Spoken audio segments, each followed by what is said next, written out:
ನೋಡಿ silage bag ಹರಿದಾಕಿ ಇಲ್ಲಿ ಕೊಟ್ಟಿಗೆನೆಲ್ಲ ಹೊಡೆದಾಕಿ ಇಲ್ಲಿ ನೋಡ್ರಿ ಬ್ಯಾಗು ಈ ಥರ ಎಲ್ಲ ಮಾಡಿದ್ರೆ ನೋಡಿ ಹಿಂಗೆಲ್ಲ ಹರಿದಾಕಿ ಇದೆಲ್ಲ ಬಿಡಿಸಿ ಇಲ್ಲಿ ಮೆದೆಲೆಲ್ಲ ಕಿತ್ತಾಕಿ ನೋಡಿ ಇಲ್ಲೆಲ್ಲ ಹುಲ್ಪಲ್ಲೆಲ್ಲ ಎರಚಿ ಸೈಲೇಜ್ ಬ್ಯಾಗ್ ಲಕ್ಷಾಂತರ ರೂಪಾಯಿ ಕೊಟ್ಟು ಖರ್ಚು ಮಾಡಿ ಸೈಲೇಜ್ ಮಾಡಿರ್ತೀವಿ ನೋಡಿ ಸೈಲೇಜ್ ನೀರು ಸೋರ್ತಾಯಿದೆ ಸೈಲೇಜಲ್ಲಿ ನೋಡಿ 1000 ರೂಪಾಯಿ ಟಾರ್ಪಾಲು ಇಷ್ಟು ದೊಡ್ಡ ಸೈಲೇಜ್ ಗುಂಡಿನೇ ಕಿತ್ತಾಕ್ತಾಯಿದ್ರೆ ಆನೆ ಬಂದು ಈಗ 10:30 ನೋಡಿ ಆಯಿತಾ. ಈ ಬ್ಯಾಗ್ ಇಲ್ಲಿತ್ತು ನೋಡಿದ್ರೆ ಸರ್ ಕಳೆದ 1 ತಿಂಗಳಿಂದ ಈ ಹುಲ್ಲು ಹೋಗಕ್ಕೆ ಮುಂಚೆ 3.5 ಎಕರೆ ಹುಲ್ಲಿದು ಪ್ರತಿ ಸಲ 70 ಮೂಟೆ 75 ಮೂಟೆ ಭತ್ತ ಬೆಳೀತಾ ಇದ್ವಿ. 22 ಮೂಟೆ ಭತ್ತ ಬಂದಿದೆ. ನಿಮ್ಮ ಇವರು ಸರ್ ಅವ್ರು ಬಂದಿದ್ರು ಬೆಳಗ್ಗೆ ನೋಡಿದ್ರು ಇಕ್ಕಿರೋ ಭತ್ತನ ತಿಂದಿದೆ. ಅದಕ್ಕೂ ನಾವು ಅಷ್ಟೊಂದು ಏನು ಮಾತಾಡಲಿಲ್ಲ. ಹಿಂಗಾಗ್ತಾಯಿದೆ ಸರ್ ಕಂಟ್ರೋಲ್ ಮಾಡಿ ಬನ್ನಿ ನೋಡಿ ಕಾರಲ್ಲಿ ಮಲ್ಕೊಳ್ತಾ ಇದ್ದೀನಿ. ಇವಾಗ ನಾನೇ ಇಲ್ಲಿ ಮಲಗಿದ್ದೆ. ಎಂಥ ಪರಿಸ್ಥಿತಿ ಹೇಳಿ. ಊಟ ಮಾಡ್ಬಿಟ್ಟು ಕೈ ತೊಳ್ಕೊಂಬರಕ್ಕೆ ಹೋಗಿದ್ದೀನಿ ಅಷ್ಟೇ ಮನೆಗೆ. ಅಷ್ಟೊತ್ತಲ್ಲಿ ನಾನೇ ಈ ಕೆಲಸ ಮಾಡ್ತಾ ಇದೆ ಇಲ್ಲಿ. ಈಗ ನಾವು ಇಲ್ಲಿಂದ ಓಡೋಣ ಏನು ಮಾಡೋಣ ಹೇಳಿ. ಈಗಾಗಿರೋದು ಪಕ್ಕದಲ್ಲೇ ಹಸು ಕರುಗಳು, ಪಕ್ಕದಲ್ಲೇ ಕರುಗಳು, ಇಷ್ಟು ಹಸುಗಳಿದೆ. ಚಿರತೆ ಬರ್ತಾ ಇದೆ ಅಂತ ಹೇಳಿ ಮಾತಾಡಿ ದಯವಿಟ್ಟು ತರಿಸ್ಕೊಡಿ ಅಂತ ಹೇಳಿದ್ವಿ. 2 ಕುರಿ ಆ ಫೆನ್ಸ್ ಸಾರಿ ಒಳಗಡೆಯಿಂದ ಕುರಿ ಎತ್ಕೊಂಡು ಹೋಗ್ತಾ ಇದೆ. 2 ಕುರಿ. ಆ ಕುರಿ ಇಲ್ಲಿ ಆನೆ ಬಂದು ತಿನ್ಕೊಂಡು ಹೋಗ್ಬಿಡ್ತದೆ. ನಾವು ಆನೆ ಕಂಟ್ರೋಲ್ ಮಾಡ್ತೀವಿ, ಇಲ್ಲಿ ಮಲ್ಕೊತಾ ಇಲ್ಲ. ಚಿರತೆ ಭಯ. 10 ತಿಂಗಳು 8 ತಿಂಗಳು ಚಿಕ್ಕ ಕರುವಿಂದ ಹಾಲು ಕುಡಿಸಿ ಸಾಕಿರ್ತೀವಿ. ಇನ್ನು ಎತ್ಕೊಂಡ್ರೆ ನಾವೇನು ಮಾಡೋಣ ಸರ್? ಇನ್ನು ಎಲ್ಲಿ ತೊಗೊಂಡು ಕೊಡಾಕ್ತೀರಾ?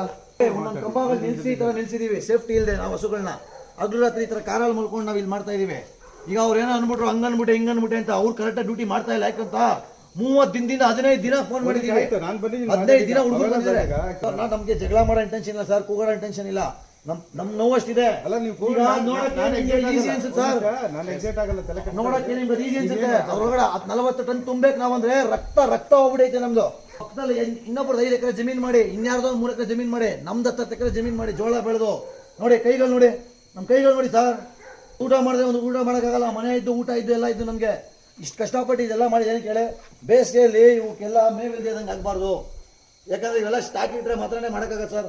ಎಲ್ಲ ತೋರಿಸ್ತಾರೆ ಯೂಟ್ಯೂಬಲ್ಲಿ, ಇದರಲ್ಲಿ ನಾವು ಹಂಗೆ ಸಾಕ್ಬಿಡ್ತೀವಿ, ಹಿಂಗೆ ಹೆಂಗೂ ಸಾಕಾಗಲ್ಲ. ಪ್ರತಿಯೊಂದು 24 ಗಂಟೆಗೆ ಆಗೋದ್ರಿಂದ 48 ಗಂಟೆ ಹಿಂದೆ ರೆಡಿ ಮಾಡಿದ್ರೆ ಮಾತ್ರ ಇದನ್ನ ನೆಮ್ಮದಿಯಾಗಿ ಮಾಡೋಕ್ಕೆ ಸಾಧ್ಯ.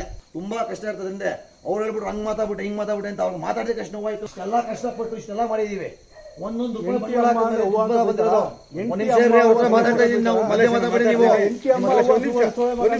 ಇವಾಗ ಆಯ್ತಪ್ಪ ನಾನು ಬೈದ್ಬಿಟ್ಟೆ ಅಲ್ವಾ, ಇದೆಲ್ಲ ನೀನ್ ತಂದ್ಕೊಟ್ಬಿಡ್ತೀಯಾ? ತಂದ್ಕೊಡೋದು ಬೇಡ, ತಂದ್ಕೊಟ್ಬಿಡ್ತೀಯಪ್ಪ ನೀನು. ಜಗಳ ಮಾಡೋದಿಲ್ಲ ಸರ್, ಮಾತಾಡ್ತಾನಿಲ್ಲ ಬಂದ ತಕ್ಷಣ. ಜಗಳ ಮಾಡೋ ಇಂಟೆನ್ಷನ್ ನಮಗಿಲ್ಲ ಸರ್. ಇಂಟೆನ್ಷನ್ ಆಯ್ತು, ಅವ್ರಿಗೂ ಮಾತಾಡ್ತಾರೆ, ನಾನು ಮಾತಾಡ್ತಿದ್ದೀನಿ ಅಲ್ವಾ? ಹೇಳ್ತಾ ಇದ್ದೀನಿ, ನಾನು ಹೇಳ್ತಾ ಇದ್ದೀನಿ ಕೇಳಿ ಸರ್. ಒಂದಿನ ಡ್ಯಾಮೇಜ್ ಇಷ್ಟಲ್ವಾ? ಇವರು ಪ್ರತಿ ಸಲ ಪಾಪ ಬಂದು ಅಟೆಂಡ್ ಮಾಡಿದ್ದಾರೆ ಆಯ್ತಾ. ಕೃಷಿ ಹೊಂಡ ಇದೇ ವರ್ಷ ಮಾಡಿಸಿರೋದು. ಹೋದ ವರ್ಷ 24ನೇ ಇಸ್ವಿಲಿ ಮಾಡಿಸಿರೋದು ನಾವು 50-50 ಸ್ಕೀಮ್ ಅಲ್ಲಿ. ಒಂದೇ ಒಂದು ಬೆಳೆ ತಗೊಂಡಿಲ್ಲ ನಾವು ಅದರಲ್ಲಿ. ಕಂಪ್ಲೀಟ್ ಕೃಷಿ ಹೊಂಡದಲ್ಲಿ ಒಂದಲ್ಲಿ ನೀರು ನಿಲ್ತಾ ಇಲ್ಲ. ಇವಾಗ ನೋಡ್ಕೊ ಇಷ್ಟ ಆನೆ ಇದ್ದುವೆ. ನೀವ್ ಹೇಳ್ಬೋದು ಏನಕ್ಕಪ್ಪ ಬೆಳೆ ಬೆಳೀತಾ ನಿಲ್ಸು ಅಂತ.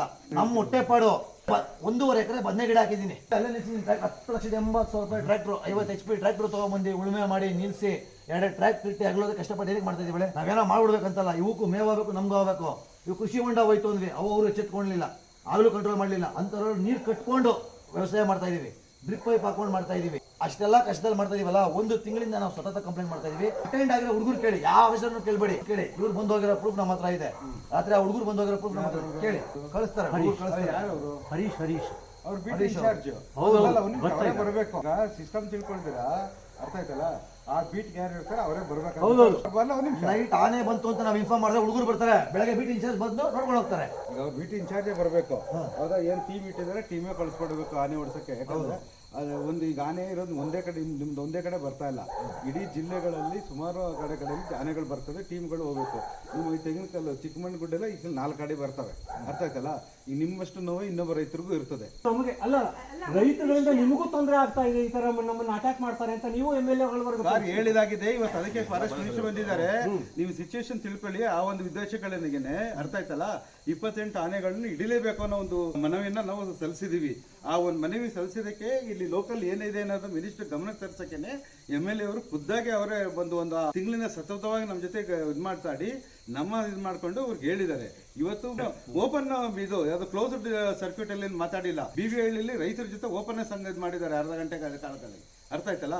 ಇನ್ನು ಗೌರ್ಮೆಂಟೇ ಇಲ್ಲಿ ಬಂದಿದೆ ಅಂದಾಗ ಅರ್ಥ ಮಾಡ್ಕೊಳ್ಳಿ, ಸಿಚುವೇಶನ್ ಅಷ್ಟು ಟಫ್ ಸಿಚುವೇಶನ್ಸ್ ಇದೆ.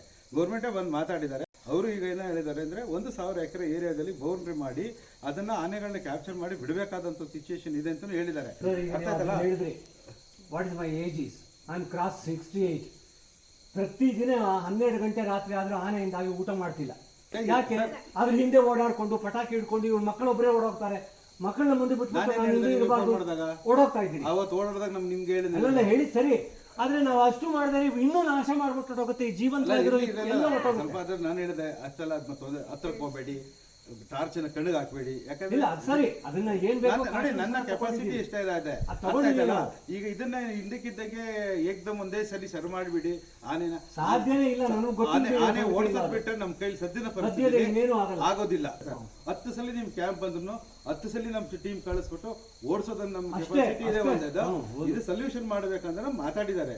MLA ಮಾತಾಡಿ ಕರೆಸಿ ಇವತ್ತು 3 ಜನ MLA XMP ಅವರು ಎಲ್ಲ ಬಂದು ಅವರು ಸಭೆ ಮಾಡಿಸಿ ಇದು ಮಾಡಿದ್ದಾರೆ ಒಂದರಲ್ಲಿ. ಅರ್ಥ ಆಯ್ತಲ್ಲ? ಬಟ್ ಸಮಸ್ಯೆ ನಾಳೆನೇ ಕ್ಲೋಸ್ ಆಗುತ್ತೆ. ನಾನು ಇದು ಮಾಡೋಕ್ಕಲ್ಲ. ಸಾಹೇಬ್ರೆ 1 ವರ್ಷದ ಟೈಮ್ ಕೊಟ್ಟಿದ್ದಾರೆ. ಯಾಕೆಂದ್ರೆ ಸುತ್ತು ಬ್ಯಾರಿಕೇಡ್ ಆಗಬೇಕು, ಇಲ್ಲೆಲ್ಲ ಕ್ಯಾಪ್ಚರ್ ಮಾಡಿದ್ದು 4 ಬಿಡಬೇಕು. ಸೊ ರಾಮನಗರಕ್ಕೊಂದು ಜಿಲ್ಲೆಗೆ ಒಂದು ವಿಹಾರಧಾಮ ಕೊಡಿ ಅಂತೇಳಿ MLA ಅವ್ರು ಕೇಳಿದ್ದಾರೆ. ಅದು ಸ್ಯಾಂಕ್ಷನ್ ಮಾಡ್ತೀನಿ ಅಂತಲೂ ಹೇಳಿದ್ದಾರೆ. ಸ್ಥಳ ಹುಡ್ಕೋಕ್ಕೂ ಹೇಳಿದ್ದಾರೆ. ಸೊ ಒಂದು ಸಮಸ್ಯೆ, ಅದು ದೊಡ್ಡ ಸಮಸ್ಯೆ ಆಗಿರೋದ್ರಿಂದ ಅದು ಸಮಸ್ಯೆ ಆದಷ್ಟು ಇದಾಗವರೆಗೂ ಈ ಒಂದು ನಮ್ಗೆ ಇಷ್ಟು ಬಿಟ್ಟರೆ ನಾವೇನು ಬೇರೆ ಮಾಡೋಕ್ಕಾಗೋದಿಲ್ಲ.